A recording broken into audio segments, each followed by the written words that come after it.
Good morning, good morning. I'm starting on a new book. It's, again, a history, but one that I hope will prove very interesting. It's called the Elk Mountain Mission, history of Moab, Mormons, the Old Spanish Trail, and the shipwrecked Utes from 1854 to 1855. So it's just 1 year of information about why they were sent down there. On the back, it explains what the book is going to be about. It says, this is a true story taken directly from the pioneer journals and official records of the Elk Mountain Mission. In 1854 and 1855, Brigham Young sent 53 men to scout and later build a fort and a farm in near the Old Spanish Trail crossing of the Colorado River, the site where Moab, Utah is located today. At the time, Mormons had been in Utah only 7 years, and the Red Rock deserts of the southeast Utah were still, for all practical purposes, a blank spot on the territorial maps. It was an isolated and dangerous environment. There were mountains to climb, deep rivers to cross, and unexplored canyons filled with the ruins of a mysterious ancient civilization. Warring tribes of Indians were a constant concern, with no hope of help or rescue in any emergency. Women and children were not allowed to participate, so they were on their own. The effort was called the Elk Mountain Mission. The stated purpose was to explore the area, trade with the Navajos, and bring Christ to the shipwrecked Utes, a native tribe that would be completely extinct in only 25 years. The second, unstated, more political purpose was to establish a fort and a colony at a key point on the Old Spanish Trail to help protect the early Mormon settlements of southern Utah and to help Brigham Young and Utah Territory Legislature to stop the troublesome slave trade between the Indians and slave traders from New Mexico. The undertaking became one of Utah's most incredible, but almost forgotten, frontier epics, a story highlighting the human virtues, frailties, duty, honor, faith, sacrifice mingled with intrigue, incompetence, recklessness, and failure. And it has an excerpt here. It says, on the 17th of October, we left Manti with our full fit out of men and animals, and with 5 wagons. We never felt more gloomy or doubtful, or undertook what appeared to us a more hazardous work. A wild, mountainous, and dreary desert, hitherto almost entirely unknown, lay before us. What was still more formidable, Indian Walker, Chief Wakera, and his allies had decreed that we should never pass, and with 20 Spaniards had posted themselves on our route, and the rallying smoke was in full view. So, this is what it's all about, and to me it sounds really, really interesting, because here it is, the very first tendrils of how the state of Utah was going to be settled, and the purposes were kind of being established. There are things that are direct opposition, so it sounds fascinating to me. And I think it's a good idea to look at, all right, if these are people who are part of the Church of Jesus Christ of Latter-day Saints, and they're called to do these things that, as they said, are seemingly impossible and very gloomy, what effect did they have? What happened? How did it turn out? What are the attitudes and actions of the people involved? And what became of it? So, that's why I think it's valuable. Introduction. The Elk Mountain Mission has been one of the lost pages in Utah history because the mission lasted only a few months and ended in failure. Very little has ever been said or written about it. Most Utahns and most Mormons don't know it ever happened. The information in the following pages has been gleaned from the pioneer journals and life histories of men who participated in the adventure. Alfred Billings, Sheldon Cutler, Oliver Huntington, John McEwen, William Pace, Ethan Petit, and William Sterrett tell the story wonderfully. Every day of the mission's existence, at least one of these men recorded where they were and what they were doing. For big events, all of them wrote about what happened, giving valuable information with varying observations and interpretations about how and why things developed as they did. A few of the men who didn't keep journals dictated to friends and family their remembrances of the mission, sometimes many years after the fact. John Crawford, Archibald Buchanan, Denison Lott Harris, Williams Jackson Stewart, and John Clark all contributed important information buried in their brief but valuable eyewitness accounts. Supplementing the journals and histories, information has been included from the archives of the Church of Jesus Christ of Latter-day Saints, Mormons, and from various authors and scholars of Utah, Mormon, Western American, and Native American history. Also included is the personal knowledge and observations of the authors regarding the landscape, trails, history, and geography of southeast Utah. Wherever possible, sources have been incorporated into the text to help reduce the number of footnotes. Also, some of the quotations cited have been condensed or paraphrased. So the two authors are Tom McCourt and Wade Allenson, just so you know. And actually, I know it's like nerd if you're trying to figure out who are the authors and what they're like. About the authors, Tom McCourt, to me it's important because you get an idea of what's their worldview, where are they coming from, how are they trying to approach this. Tom McCourt's a graduate of the University of Utah, former Army officer, professional coal miner and author. His Utah and Mormon roots go back to his maternal family patriarch, George Wardle. Why do I know the Wardle? I'm wondering if I'm related in some way. Wardle. I think that's on my wife's side. Anyway, who served as a wheelwright for Brigham Young Exploring Party and first entered the Salt Lake Valley the 24th of July in 1847. Tom has written 7 books about Southeast Utah regional history, 3 of them autobiographical. He does a lot of public speaking tours, historical and archaeological interest for schools, youth, and organizations. Boy Scouts, historical societies, churches, veterans groups. He was a founding member of the first elected president of Castle Valley chapter of the Utah Statewide Archaeological Society and was honored at Utah's Pioneers Day rodeo celebration in 2015 for his contributions in preserving Utah's Western heritage lifestyle. I can tell, he's kind of one of these people that understands the importance of history, and despite anyone or anything else, wanted to get it down. He's one of those key people that goes unsung throughout history. He just does the work and not in it for the fame and glory that I know of. Because it's pretty hard to get famous and glory from these kind of things. But I do have to appreciate he's kind of a cover-to-cover writer, trying to keep things brief. Wade Allenson is a graduate of Weber State University. He is on the board of directors at Emory Council Utah Historical Society and Emory County Historical Preservation Society.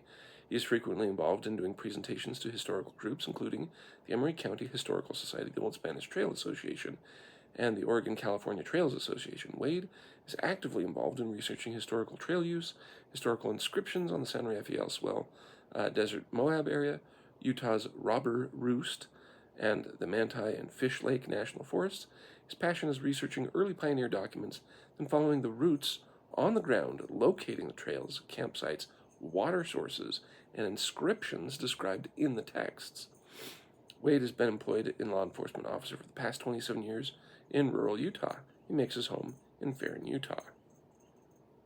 So, here's one who loves history, and the other person who also loves history that wants to be on the ground finding the spots where these people were.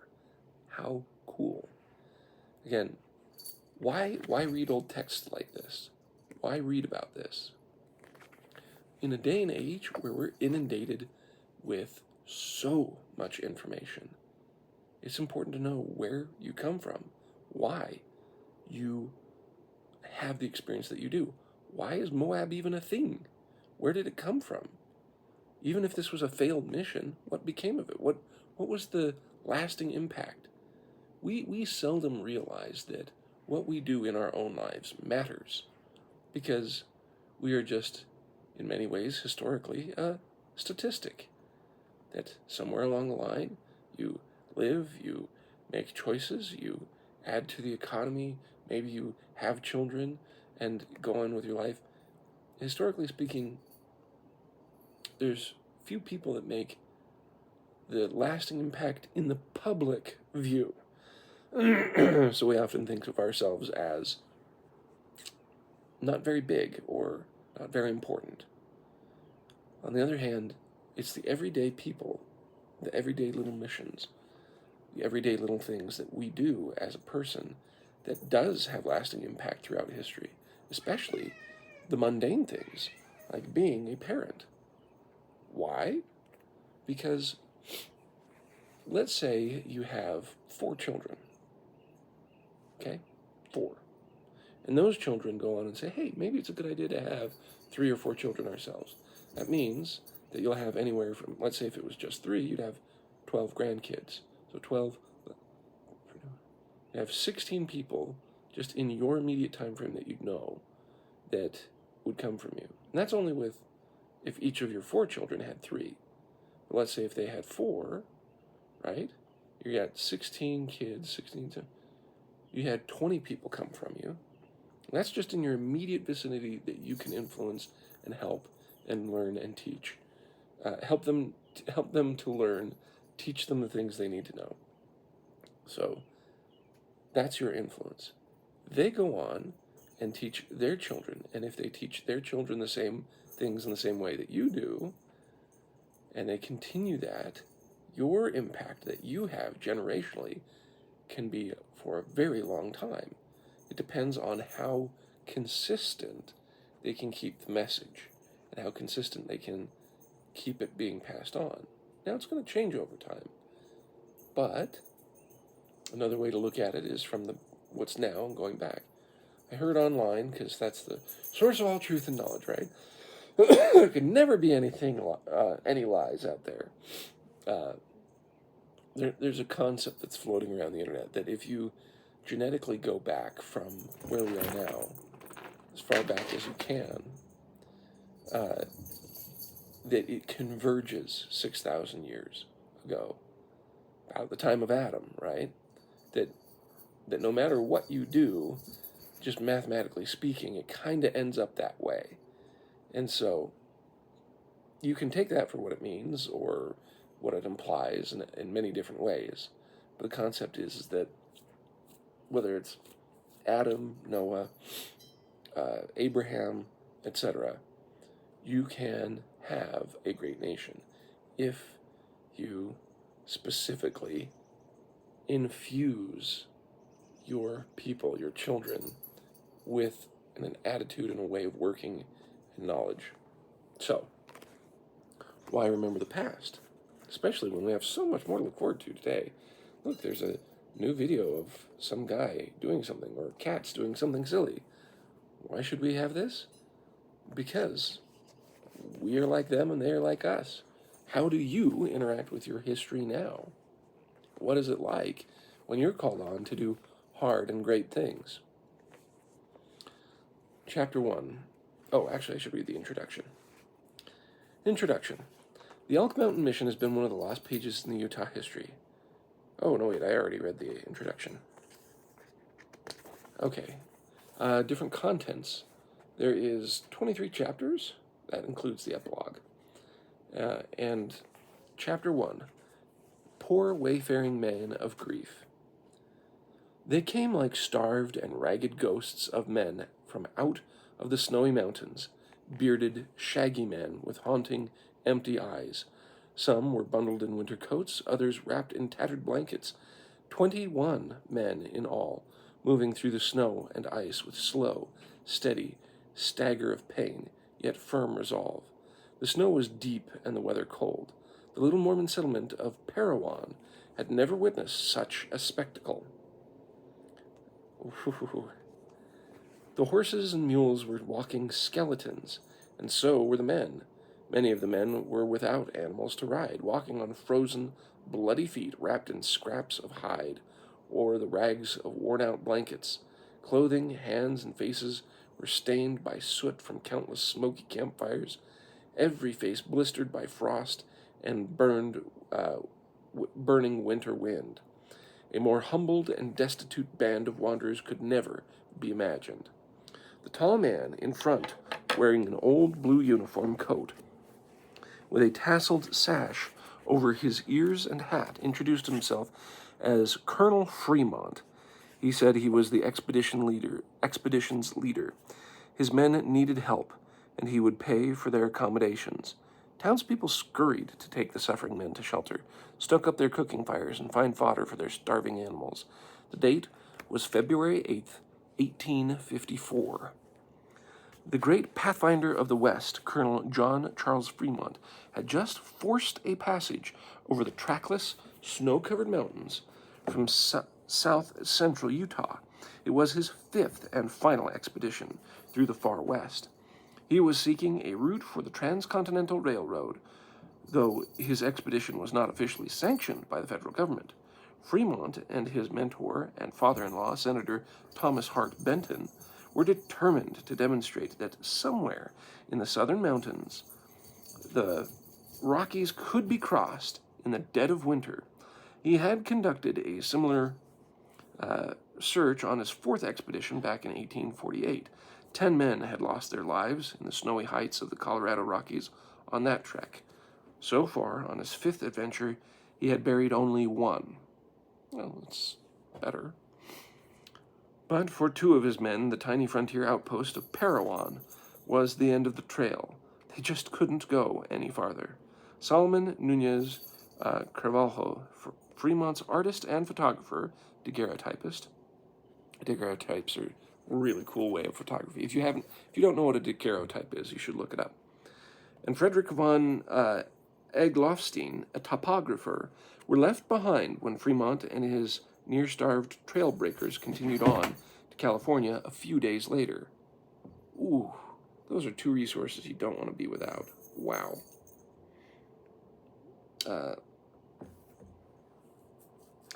The 2 emaciated, sick, and scurvy-afflicted men were nursed and cared for by saintly women in snug little cabins. Their ordeal by hunger and cold had taxed them almost to the point of no return.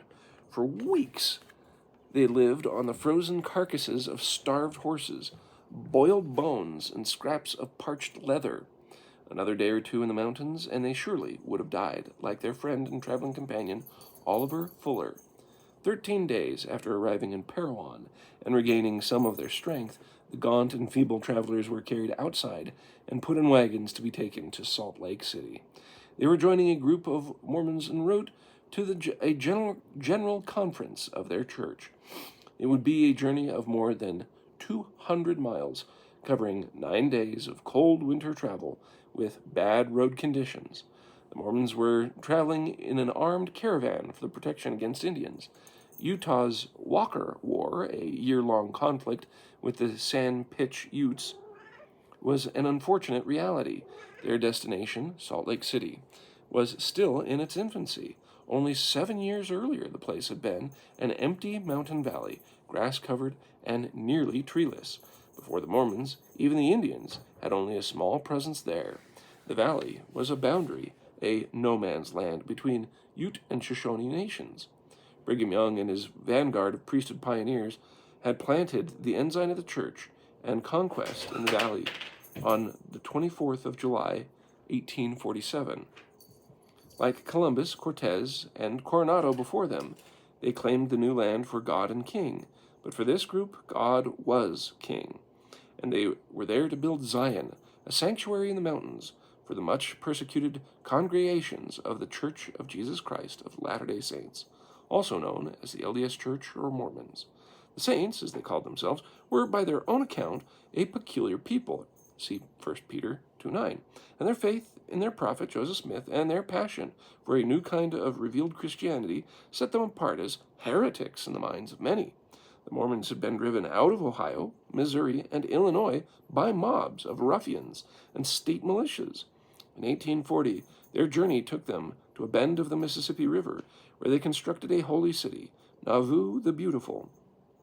By 18 1844, Nauvoo had 12,000 inhabitants and rivaled Chicago as the leading city of Illinois. That's how big it got. In Nauvoo, the ever-expanding numbers of Mormons became a force to reckon with in politics of the state and region. They were united in purpose, and they voted as a bloc, much to the annoyance of some of their neighbors. Yep, that's always what got them in trouble, huh? Other troubles started when rumors spread of secret polygamist marriages among some of the church's top leadership.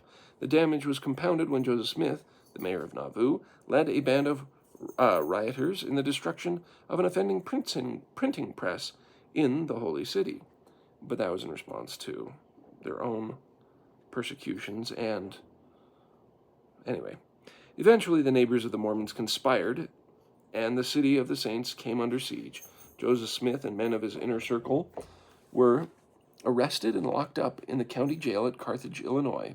There, Joseph Smith and his brother Hiram were murdered by a mob on June 27, 1844. Brigham Young assumed leadership of the Latter-day Saints after the martyrdom of Joseph Smith. He inherited a church and a people surrounded by enemies and threatened with expulsion and extinction. During the winter of 1845 and to 46, he supervised the abandonment of Nauvoo and a migration across the Mississippi River to Iowa. Several small, temporary Mormon communities were established in Iowa, while the new leader sought guidance for where to lead his thousands of followers. Texas, California, and Oregon were considered as possible places of refuge, but Joseph Smith had prophesied years earlier that his people would one day build a great kingdom of God in the Rocky Mountains that would be a beacon to the world. To Brigham Young and his priesthood advisors, this prophecy served as inspiration. What are you after, kitty? Sorry, I'm distracted by my cats who are batting something around. Well, frankly, this is very... So he's really truncating the history because he's trying to get to, well, how did we arrive here and what's going on?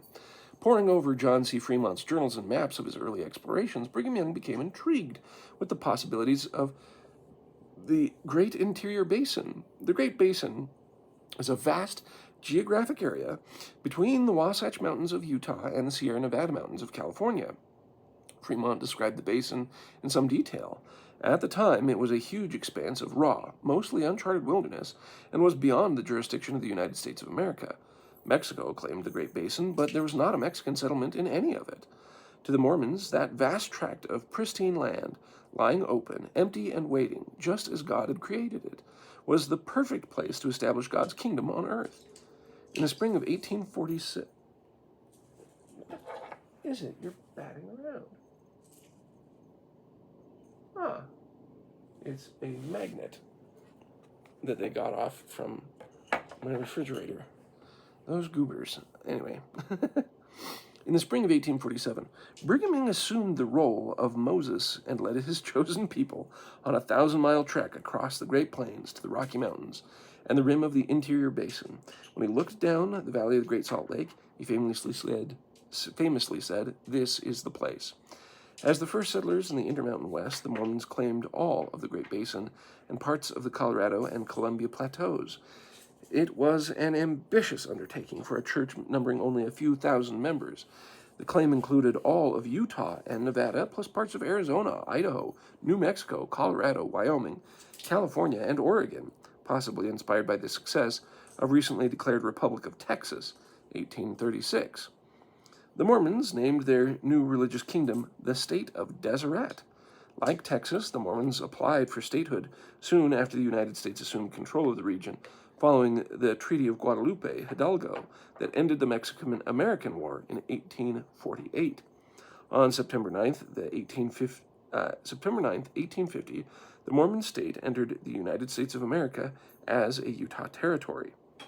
The borders granted by Congress cut the size of the Mormon claim considerably, but it was still a generous land grant. Utah territory was almost the size of Texas. All of the present states of Utah and Nevada were within the boundary, as well as parts of Colorado and Wyoming. So, to give you an idea of what he's talking about, the darker portion is the state of Deseret. You can... Wow! Dude, that would have been awesome. yeah, so like you have all of Utah in there and part of Wyoming, and it would follow probably the mountains from the southwest corner of Wyoming down through the Rocky Mountains into Colorado. So we would have had the western half of the Rocky Mountains down into northwest Arizona, so probably kind of ending at the Grand. Oh no, all of northern Arizona, northwestern New Mexico. We would have had down to right about the Phoenix area. And then we'd go west to California. We would have had San Diego, baby. Yeah. Probably right to the Los Angeles basin. And then go north to the Sierra Nevadas and then up. Wow. So the darker part was Deseret. And then when Utah became a territory, they cut it down to being the western part of Colorado, Utah, and Nevada. Here, let me show you. And you can pause if you need to see it better. But wow, yeah, it's way cool. On the first day of March, 1854, the wagons from Parowan, bearing Fremont's two starved and frostbitten men, arrived in Salt Lake City. Colonel Fremont had paid the men what was due them and supplied the means for them to return home to the United States on their own. Almost immediately upon reaching the city, Carvalho contacted the United States Army Lieutenant Edward G. Beckwith. Carvalho had been working with Colonel Fremont and felt a duty to report his presence in the city. Beckwith had been second in command of the recent and ill-fated Gunnison surveying expedition. His boss, Captain J. W. Gunnison, had been ambushed and killed by Indians along the Sevier River just 4 months earlier.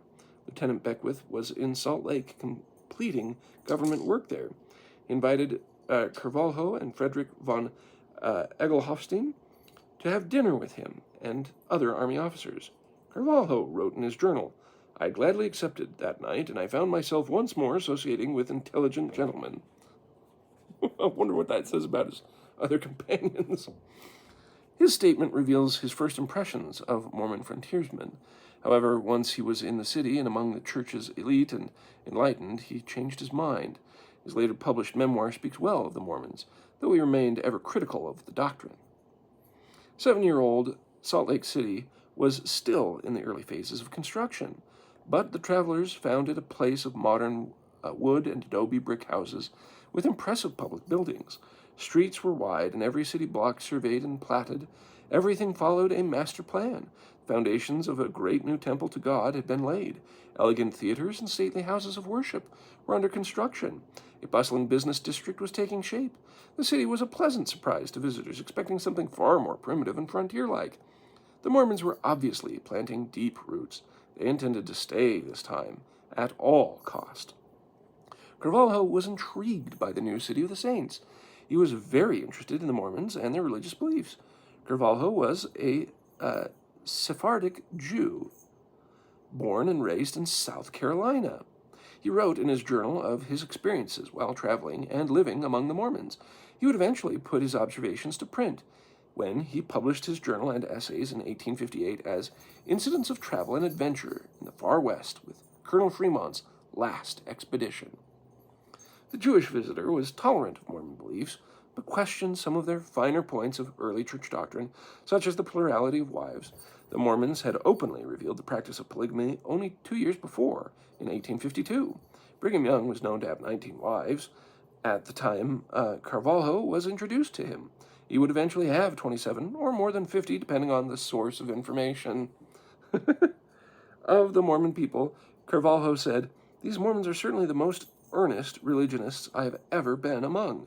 It seems to be constant self-sacrifice with them, which makes me believe the masses of the people are honest and sincere." That is telling. That is very telling. What does it take to be a Latter-day Saint, of an early pioneer? Self-sacrifice in all the different ways that you can. And in it, it makes you honest and sincere. Because if you are honest and sincere, would you sacrifice so much, being driven from state to state to state to state? And then, when you're finally settling down again, being asked to move yet again, but this time to start a colony or a mission or do other things like that. Grown men with families and children, leaving them behind to go on missions for 2, 3, 4 years, because it wasn't a set time frame. Yeah, self-sacrifice is one of the biggest, most foundational principles. Actually, the two most foundational principles would be obedience and sacrifice. If you know, you know. Brigham Young took an interest in this near-starved but well-educated and cultured Jew. Jews were God's chosen people, and Mormons felt a close bond of kinship with them. Carvalho was invited to dine with Brigham Young on several occasions, and he attended a few social functions and important church meetings as an honored guest of the Mormon leader. Though still recovering from frostbitten hands, Carvalho was able to sustain himself in the city by painting portraits of Brigham Young and other important church and civic leaders and their families. Unfortunately, his daguerreotype camera had been cached somewhere in the mountains. With men and horses dying of cold and hunger, every item of Fremont's men could do without was wrapped in brush and teepee hides, then buried in the deep snow with the hopeful intent of recovering the items later. The record is not clear if the cache was ever recovered. Dude, it would be cool to go and find his daguerreotype. Man, that would be awesome. The Pathfinder colonel had claimed all of the daguerreotype prints, sketches, and paintings done by his hired man as a condition of employment. Those were not cached, but continued on to California with Colonel Fremont. The images were eventually placed in a warehouse in New York City, where they were destroyed by a fire in 1881. Nuts. Dang. Fremont forbade any of his men to keep a journal, but Carvalho did anyway, in secret. Why? That's... In the words of the kids nowadays, that's sus. That's very suspicious. I wonder why. I'm wondering if it's to secure his legacy and prevent disciplinary problems. Because journals are invaluable when taking on information. But if people grouse in their journal about what's going on and how people are treating each other, it can really tarnish people's images. So, But the famous explorer Fremont intended to write a book about the adventure, and he retained the right to tell the story exclusively in his own words and in his own way. Being a jealous self-promoter, he would not tolerate differing accounts or second opinions from anyone on his payroll. Or there's that. Yes, this is true. During an age of exploration, when you can take journals and information and sell it, because people want to know what happened. What was it like being with the great Fremont?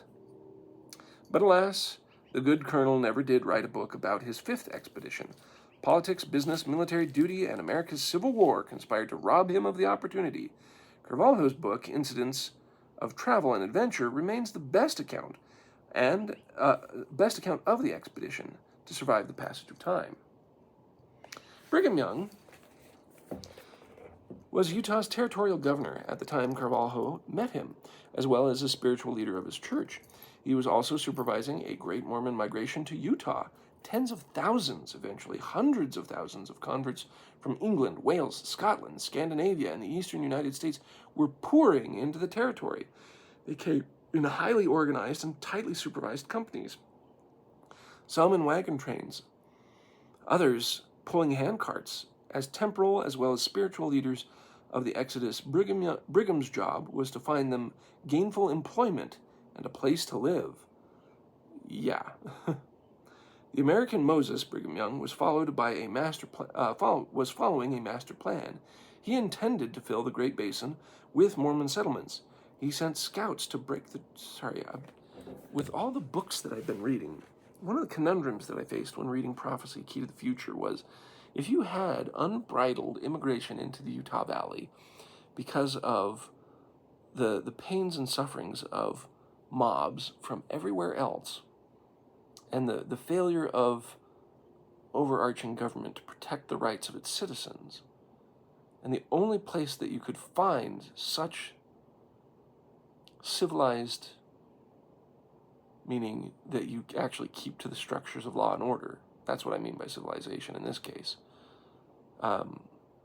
principles, is here. How would you put them all to work? And frankly, I think here's the answer, is that if you have a plan of, all right, we are going to have a giant, huge influx of people. We need to find them housing and employment and get them working. I would find, and especially if Utah started to become cut off from other places, we would have to go back to finding and working agrarian housing. We'd have to set people to work to building large amounts of housing with what we have.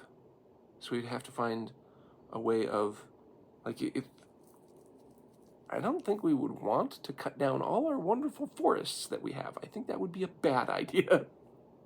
So, depending on how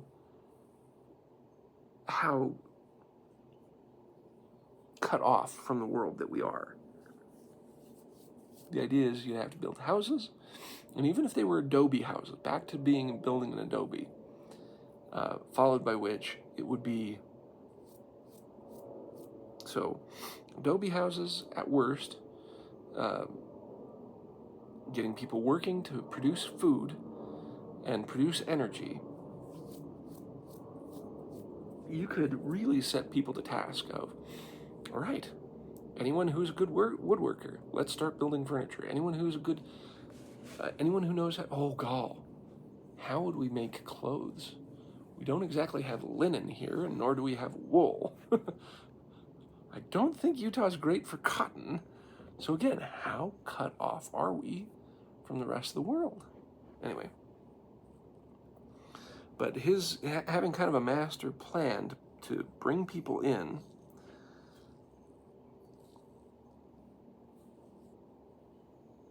gainful employment and a place to live. Yep. The American Moses, Brigham Young, was following a master plan. He intended to fill the Great Basin with Mormon settlements. He sent scouts to break trail and scour the far reaches of the territory to seek out places suitable for agriculture as fast as they could be supplied, and organized the issued calls to the faithful new immigrants to venture into the wilderness to build farms, ranches, towns on sites he and his advisors had pre-selected. In most cases, Mormon families were selected by priesthood authorities and formally called to settle a particular area. Church callings were a sacred religious obligation.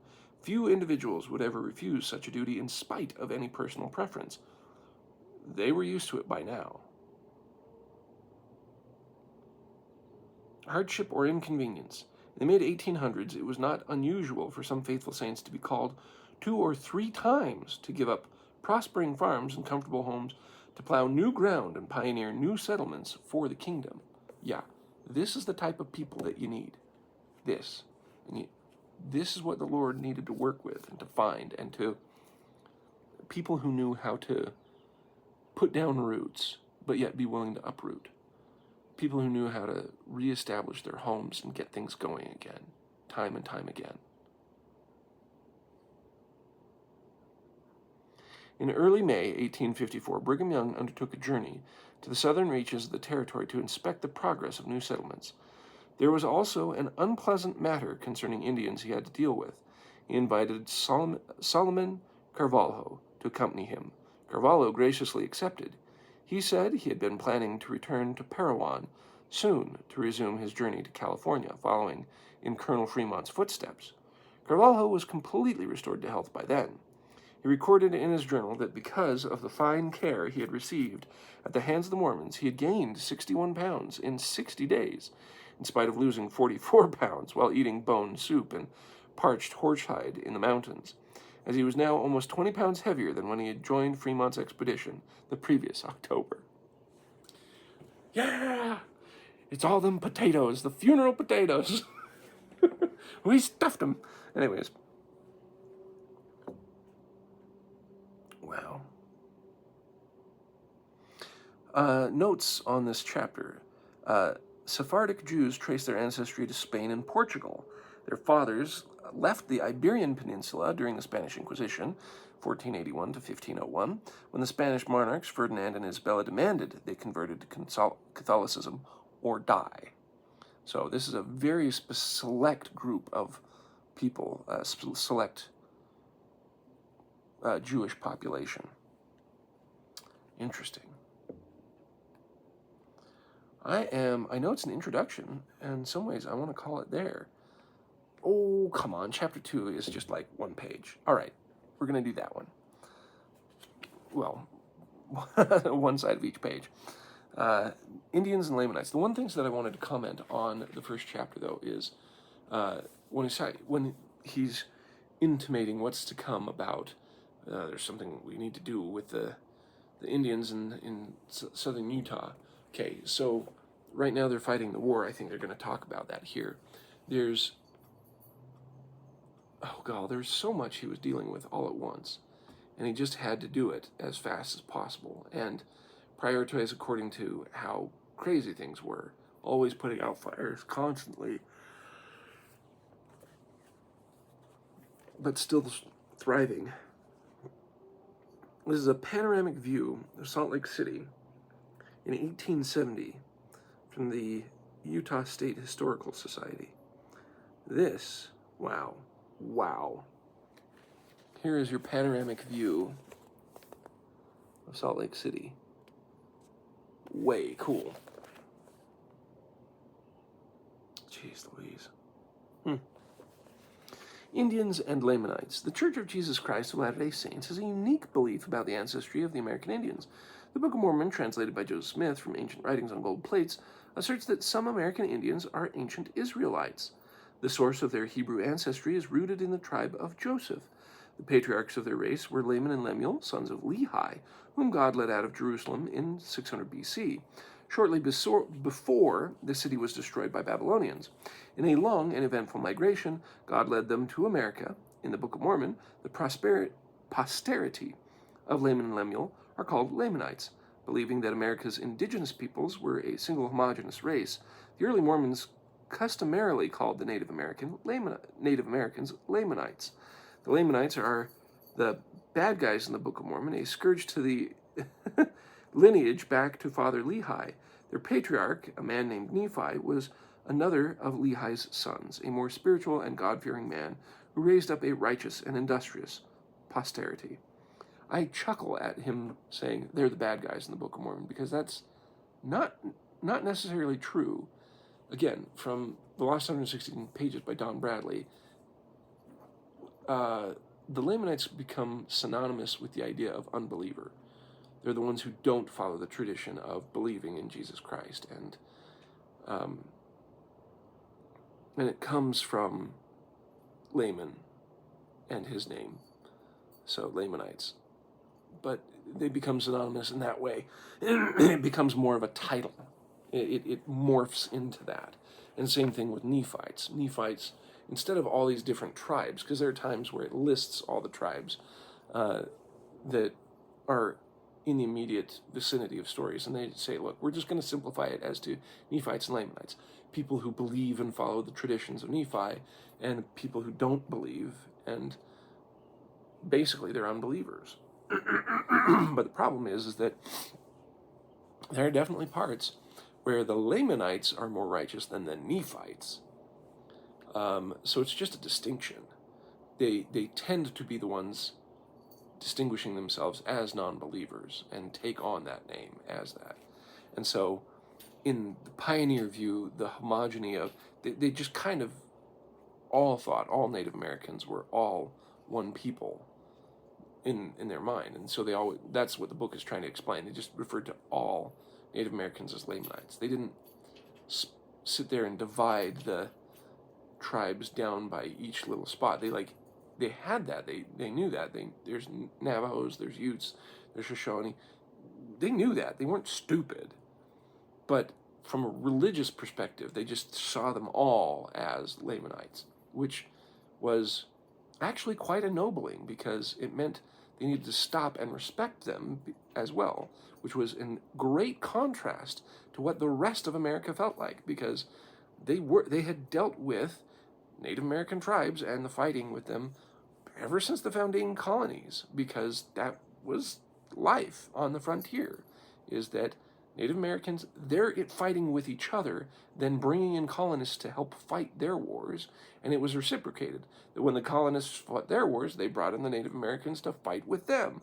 It's not all one-sided. It was all quite a big mishmash of stuff. So anyways, that was the point the book is making. So let's continue. For 1,000 years, the generations of the Lamanites and Nephites were at war, a classic contest between good and evil. Very simplified. But finally, in a great climatic battle, the forces of evil won. The forces of evil won when the Nephites started, when all the believers started going away from the teachings of Christ. When Lamanites became a thing again.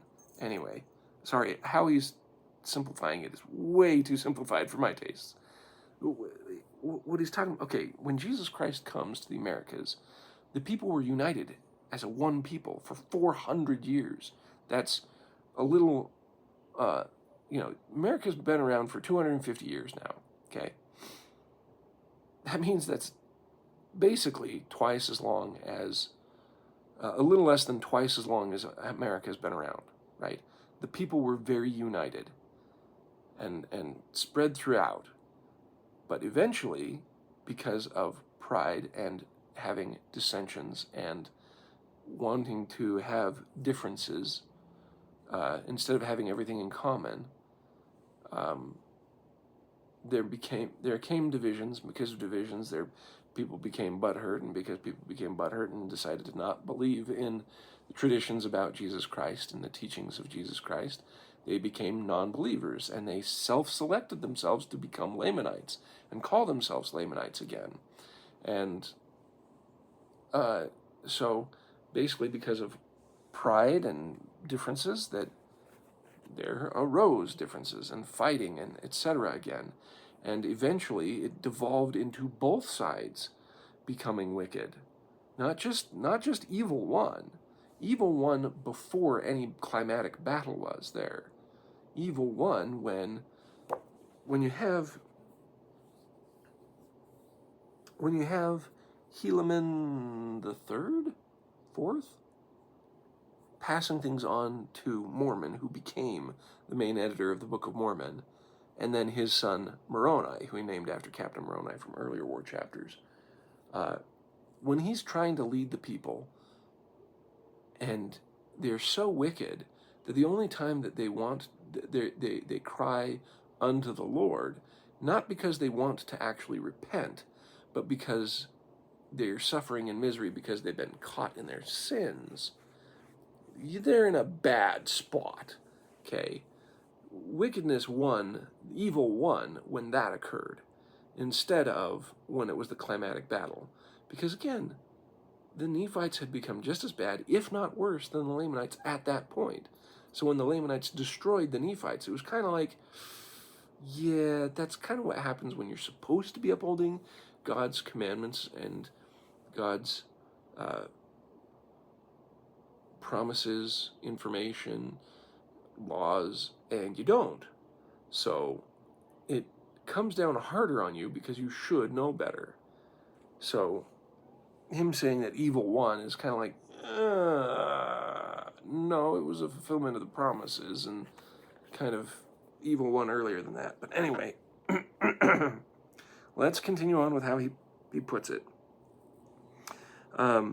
Because of unrighteousness, God allowed the Nephites to be destroyed. That's true.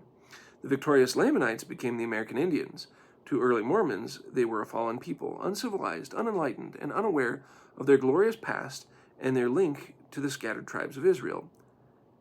To everybody, let me rephrase that. I would say that to everybody, Indians were uncivilized, unenlightened people. But specifically to the Mormons, they were a fallen people, unaware of their glorious past. Because the common view of the day was, let's make a Disney cartoon of it. Savages, savages, barely even human. It's just like, come on. That was prevailing idea of most people. But for members of the Church of Jesus Christ, they're like, whoa, no, these are people who are also of the tribe of Israel in some way. And yeah, they're obviously very different, but we need to try to treat them with respect when and where we can as best we can. That didn't always work out, obviously, because there was fights among natives and the settlers in Utah. But Brigham Young constantly, always tried to make, and keep peace. So, wow. Unlike most other American leaders of the early 1800s, Joseph Smith taught his followers to honor and respect Native Americans. See? They were a branch of God's chosen people, even if they didn't know it and they had lost their way. Joseph sent missionaries to the eastern tribes in the 1830s. Shortly after the church was organized, he taught that one day the American Indians would embrace the gospel of Jesus Christ and become, again, heirs of the kingdom of God and the blessings of Abraham. Once in Utah, Brigham Young generally followed the same benevolent Indian policy as his predecessor, Joseph Smith. He taught that the salvation of the American Indians was one of the great missions of the LDS Church. When his people encountered the various Ute and Paiute bands that had for thousands of years occupied the New Mormon homeland, he said it was better to feed them than to fight them. Being a practical man, he also said it was cheaper. However, a clash of cultures was inevitable. Yep. From the beginning, the Mormons told the Utes they wanted to live among them in peace. They were sincere in what they said, but in the long run, cultural and economic realities prevailed. The Indians were hunters and gatherers, the Mormons, farmers and herdsmen.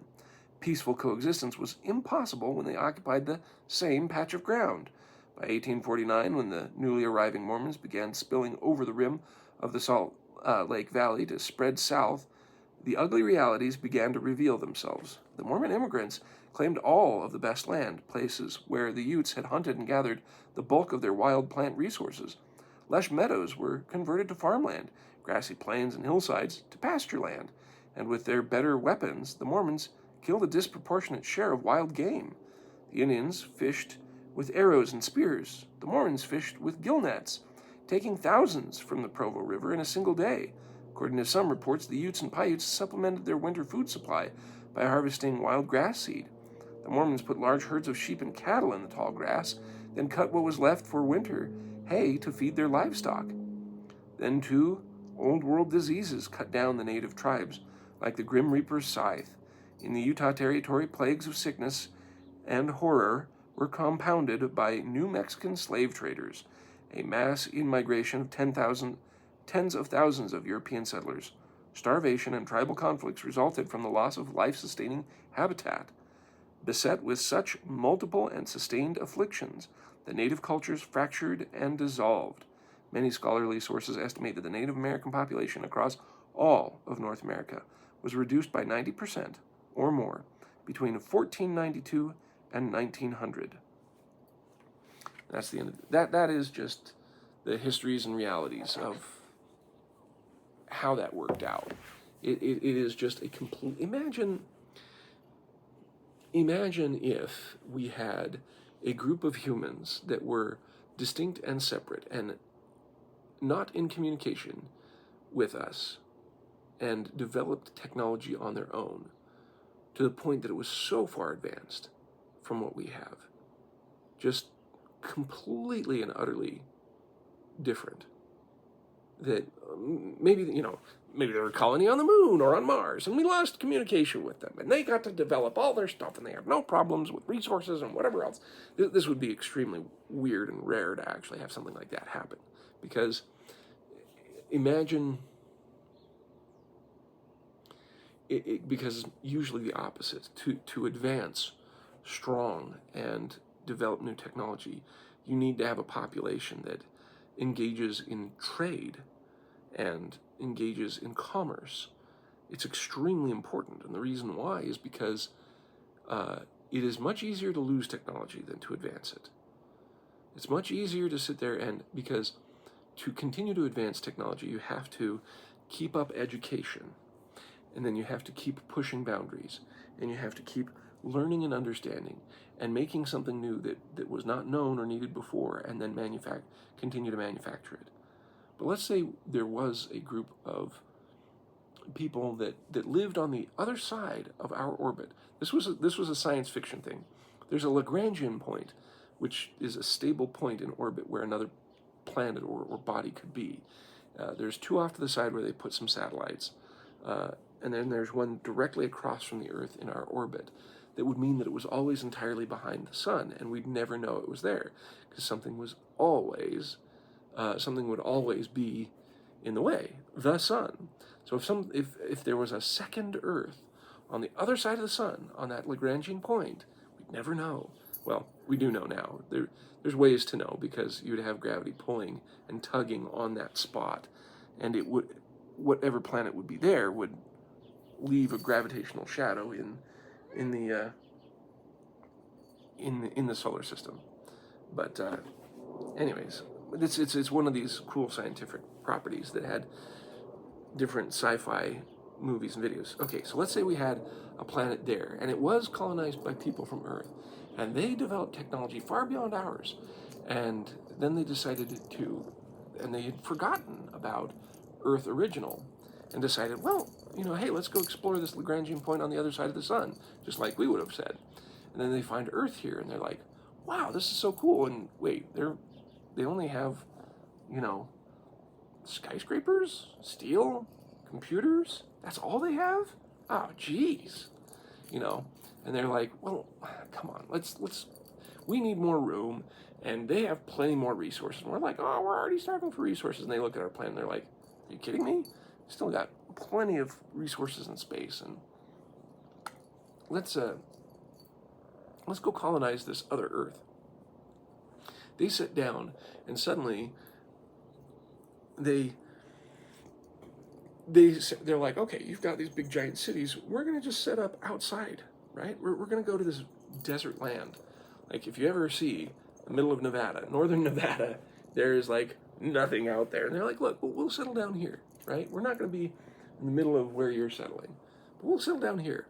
And then suddenly, like, cities start popping up in less than a year that are larger and better and stronger than anything we've ever done, and self-sustained and huge. And how do they do it? They have this technology that just wipes the Earth and organizes all its minerals and resources, and they build down into the Earth and up in the up. Thanks, kitty. It would be so earth-changing that resources naturally get diverted toward this new city of these other Earth inhabitants that have come here, right? And so, stay in one spot, you goober. And so, eventually, people start either going to that new city, or the resources that we need for our cities suddenly get taken up, that there was stuff out there that we didn't know, and then suddenly it's taken away, or the water and resources that we have here get diverted because of what they were working with underground, and it just decimates and they bring new diseases. Their diseases are different than ours, but they've taken care of our diseases. So their diseases come here, they decimate our population, our resources get taken away. They're not intending to hurt us, but it's just a natural consequence of their presence in more advanced technology. It's just kind of what happens. And again, if you read Thomas Sowell's Conquests and Cultures, you see this repeated. So, yeah, take it for what you will. But so there's the setup of the attitudes from the Church of Jesus Christ towards the Indians and Native Americans here in Utah. So next will be the Treaty of Chicken Creek, and we'll get more into that and the history there. So I think it's a really good start to understanding some of the brief history here, and I think that'll set up what they need to do and it talks about, oh wow, okay. Then it gets into the Red Rock country. Okay, this is going to be interesting.